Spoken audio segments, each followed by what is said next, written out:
Assalamualaikum warahmatullahi wabarakatuh. Perkenalkan, nama saya Kairani Mirza Aflaha dari Sains Komunikasi. Saya di sini mau menjelaskan tentang teori komunikasi yang dibimbing oleh Bapak Taufik Hidayat MIKOM. Jadi bicara soal komunikasi, itu tuh komunikasi ada 3 perspektif menurut Davito 2004, yaitu ada perspektif linier, di mana komunikasi ini dipandang sebagai proses satu arah dan pesan ini mengalir dari pengirim ke penerima tanpa adanya umpan balik langsung. Jadi ini tuh lebih fokus kepada penyampaian pesan yang bersifat pasif.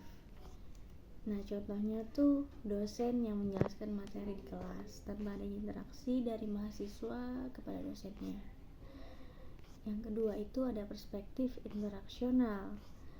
Komunikasi ini dipandang sebagai proses dua arah, yang mana pengirim dan penerima dapat saling bertukar pesan atau adanya feedback, umpan balik, dan saling bergantian dalam berkomunikasi. Nah, contohnya itu kayak tanya jawab antara dosen dan mahasiswa.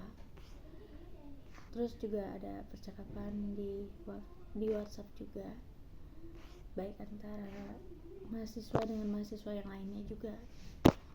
Nah, yang ketiga ada perspektif intransaksional, di mana perspektif transaksional ini komunikasi yang dipandang sebagai simultan ya.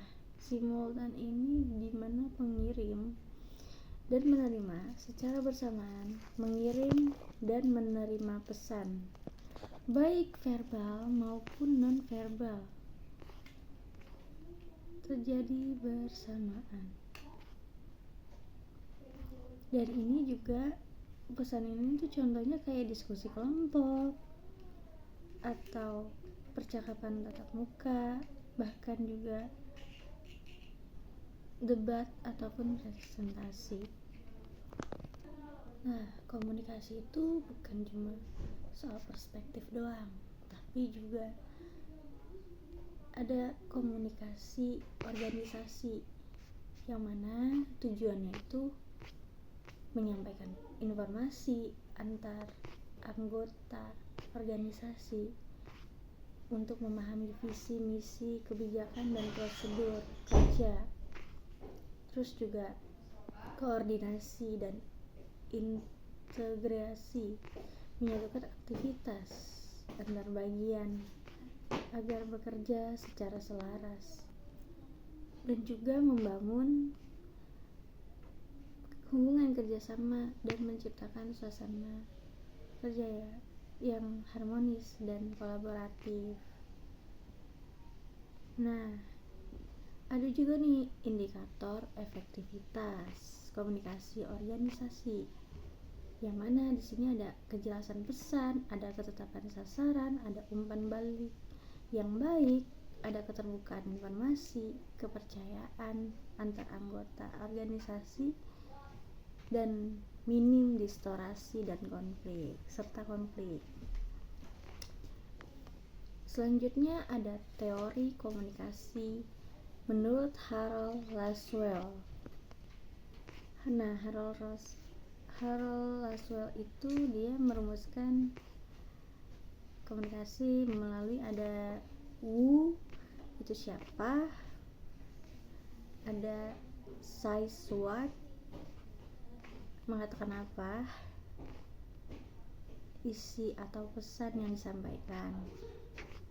Nah, ada in which channel, nah melalui salurannya apa, ada to whom, dan yang terakhir ada with what effect. Jadi tuh kayak kalau who itu mahasiswa, gue itu kayak dosen kepada mahasiswanya.